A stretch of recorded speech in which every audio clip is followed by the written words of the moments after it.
Hello guys, welcome back at meron tayong PMS for today at gagawa ko ngayon ng home service dito sa Kawasaki Ninja 400. Ano to? Ninja 400 yung gagawin natin. Ayan, nag-change color na si boss. Nagpalit na din ng kulay ng mags, repainted na.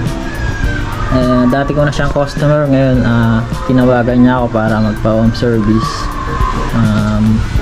Maintenance, change oil lang gagawin ko guys. Ninja 400 to. Ang model niya guys is 2022 model ng Kawasaki. Ito pa yung pinaka second. Ang alam ko, second gen siya ng Ninja 400. Yung mga latest niya ngayon mga limited kulay niya, mga green na lahat yun, yung mga bagong labas ni Ninja. Tsaka wala ng Ninja 400. Ang nilabas ngayon nga pala is CX4RR na. Wala na tayong 400 na. Hindi na pala labas ng 400. Wala na tayo sa ang labas na ngayon is 4 cylinder na, hindi na gaya nito ng dati, is inline 2. Ayan guys, inline 2. Yung bago ngayon inline 4 na, then dual disc na siya, kaya ang pangalan ay CX4RR. And guys, update ko kayo sa matatapos mamaya. Ito, papakita ko sa inyo. Ito yung feedback ng boss. Medyo kalawang lang dahil tagal din hindi nagamit, dahil kakauwi lang din niya last week, galing siyang abroad. Ayan guys, okay guys, thank you. Ayan guys, kakabitan natin yung oil filter ni Ninja 400, saka lalagyan natin, bago natin siya isalpak dun sa oil filter niya na bago, bibilin mo guys ito sukat. Ayan. Ayan ang part number niya.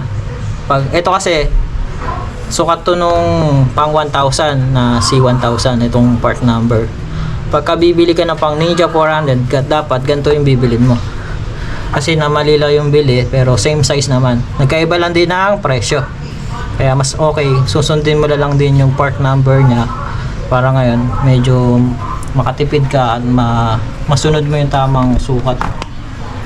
Pero same size naman. Nagkaiba lang din ang presyo. Yan. Ito yung tamang sukat sa Ninja 400. Yan. 52 yung huli.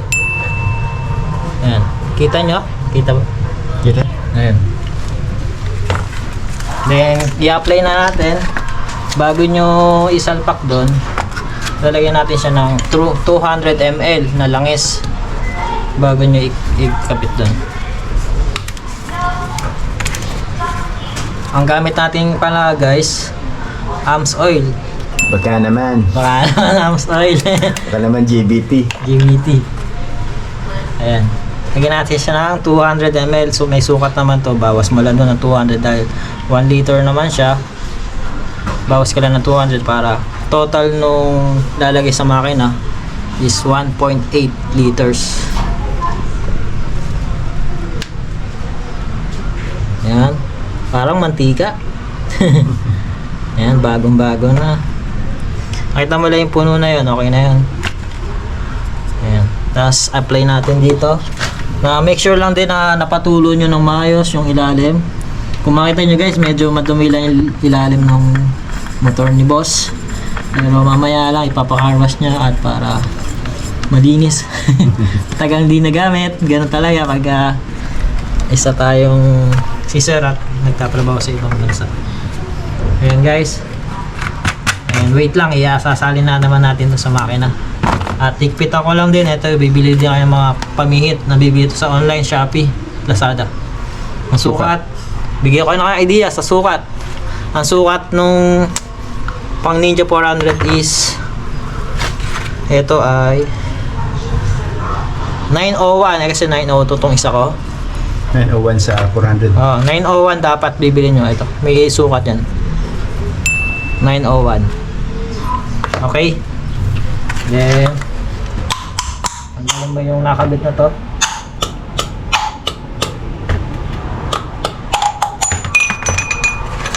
Then, higpitan natin.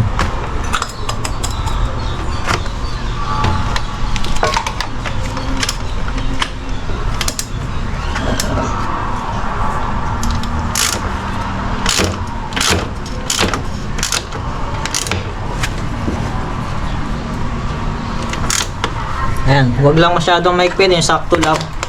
Dahil mag-iikpit naman ang ano yan, pag uminit na yung makina. Ayan, tanggal ko na. Ito yung sukat niya, 901. Ayan. 901.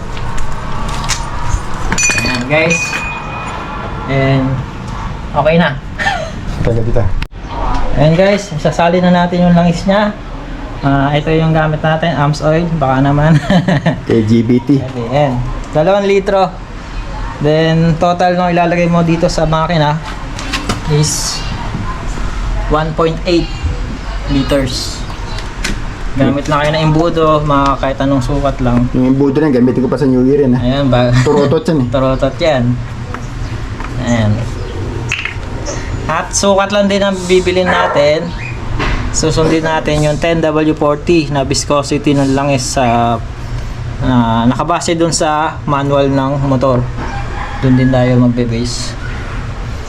Baga mas okay yung sundin natin sa manual niya. Pero last time ang gamit talaga natin is Liquimoly. Liquimoly. Yun talaga yung permanent natin. Ngayon, sumubo kami ng other brand, itong AMS Oil. Sikat naman to kasi US brand tong si AMS Oil. US pa lang. Ayan, US brand. Si Liquimoly naman is Germany oil yan. And formula ni Japan. Gawa ni Japan yung ano mismo. Ayan guys, kita nyo parang mantika. Parang minola.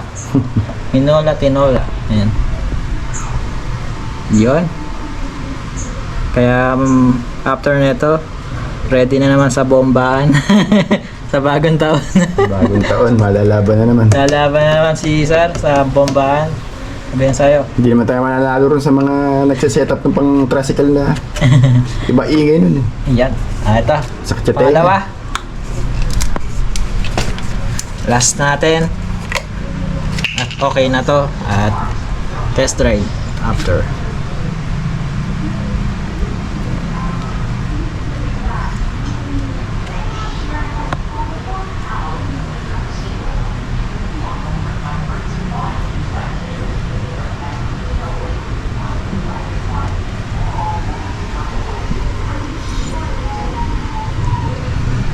Then, check nyo din guys dito pala.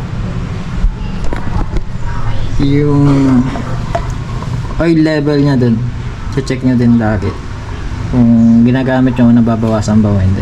Or pag naglalagay yung langis, mamamonitor mo kung o-over ba siya. Kasi dito yung max nya, yung guhit. Kailangan may space. May space dapat. Ayan.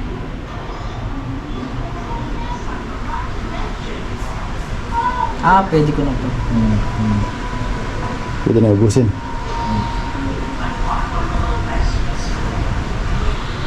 Wala naman 2 litro yung dalawa niyan. Ayan, may tira lang tayong konti kasi 1.8. 1.8.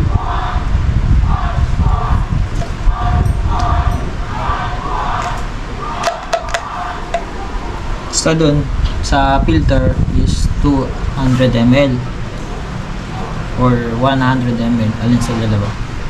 Then sa makina, 1.8 liters. Okay guys. Ayan. Sana marami kayong natutunan sa konting tips ko dito sa pag-change oil. Sa mga bagong bumili ng motor na gaya na ito, mga big bike na Yung mga gusto mag-DIY. na matuto, panoorin nyo tong vlogs ko. Marami na ako in-upload sa YouTube ko, sa channel ko. Paki-support na din guys kung nagustuhan nyo tong ginawa kong video na to. Click here. Paki-like. Paki-like and share and subscribe. Click here and subscribe. Thank you guys. Meanwhile. 1, 2, 3. Ayan guys, at i-start na natin si Ninja. At panoorin nyo. First niya ang andar dito.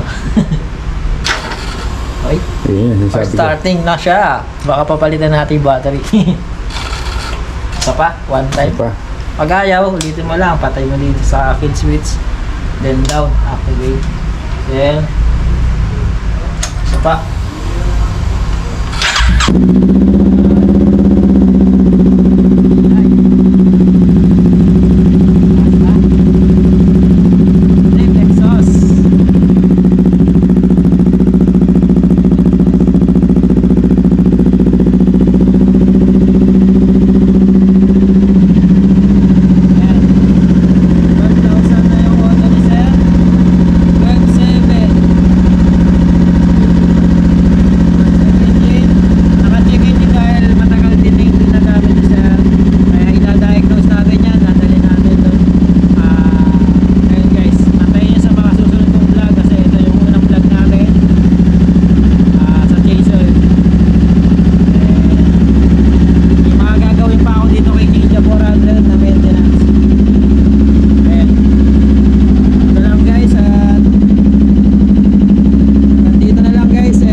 Ayan guys, babay na tayo at ito, uwi na tayo dahil natapos na natin i-PMS, i-maintenance si Ninja 400 ni Sir. At balik tayo sa susunod dito para sa panibagong vlog na gagawin ko dyan sa mga gagawin para aware kayo. Ito, nakatayo na, linisin, babapin ko yung tambucho niya. Ayan, yung headers ang dumi, may mga spot ng kalawang. Linisin ko lahat yan at pipinturahan mga spot na. Ayan guys, at uwi na tayo. At ito yung dala kong big bike guys, naka say 400 tayo. At ayun si Sir, mayari na Card na pala ito. mayari na Ninja 400. Shoutout kay Sir. And Paalala nyo, si Boss Marlon. support nyo ako guys kung nagustuhan nyo yung Click video. here Click here and subscribe. Yeah. Thank you guys, thank you.